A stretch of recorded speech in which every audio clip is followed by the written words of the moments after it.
At least 100,000 people have gathered in the Ukrainian capital for a major anti-government protest. The opposition's warning that this rally is the last chance, as they put it, for the government and the president. Paul Scott's there live for us. Hi, Paul. When we last spoke to you, thousands out on the streets. I guess no change. Are there any more, do you think? Yeah, well, there's still ambiguity over the exact figures, but the certainty is that thousands do still remain in the square behind me, despite the bitterly cold conditions. And there's also no uncertainty over the key demands of the opposition as well. Heavyweight boxing world champion Vitaly Klitschko taking to the stage behind me and urging the protests and the protesters to remain peaceful, while simultaneously giving the government an ultimatum. But I have to say, despite Klitschko's calls, we can report this evening that masked men carrying nationalistic flags have pulled down a statue, a monument to Lenin, and smashed it with sledgehammers. Elsewhere today, there are a number of key demands being outlined by the opposition as part of that ultimatum. These include the fact that protesters should be released, any protesters who have been arrested throughout the course of these demonstrations, and that those that clamped down violently on the protesters last weekend should be punished. Other key demands include the resignation of President Viktor Yanukovych and his government and an immediate election. Now, on their part, the opposition have called for a nationwide general strike, and they continue to surround and blockade key governmental, departmental, administrative buildings here in the centre of Kiev. For their part, the Ukrainian security services say they're investigating what they are calling an attempt to seize power in the country. And it's also emerged on Sunday that the EU's foreign policy representative Catherine Ashton is set to visit Kiev later this week to try and find a political solution to the crisis. And the whole movement really has been buoyed this weekend by support from European officials, as my colleague Irina Galushka now reports.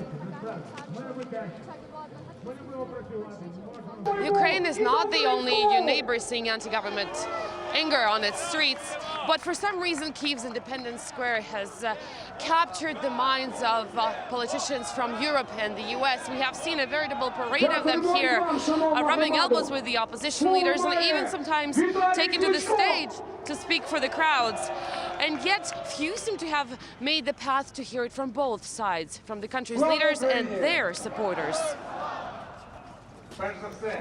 From an assistant US Secretary of State, we stand with the people of Ukraine who see their future in Europe and want to bring their country back to economic health and unity. To former Polish president. The supporters of Euro integration must remain firm and seize the momentum of the protest.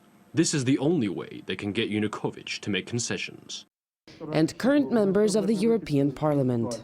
We support civil society and democratic opposition in its claim to have possibility for the nation to express its will and choice, which means early elections.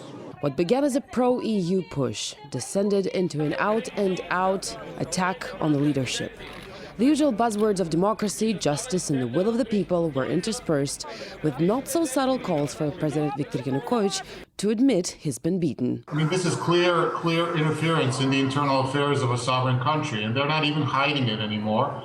So this is something that should be unacceptable as a democratic standard. Widely seen as a clear breach of diplomatic conduct, it also raised questions in Moscow. I can imagine how our German partners would have felt if Russia's foreign minister decided to attend a rally that was being held against German rules.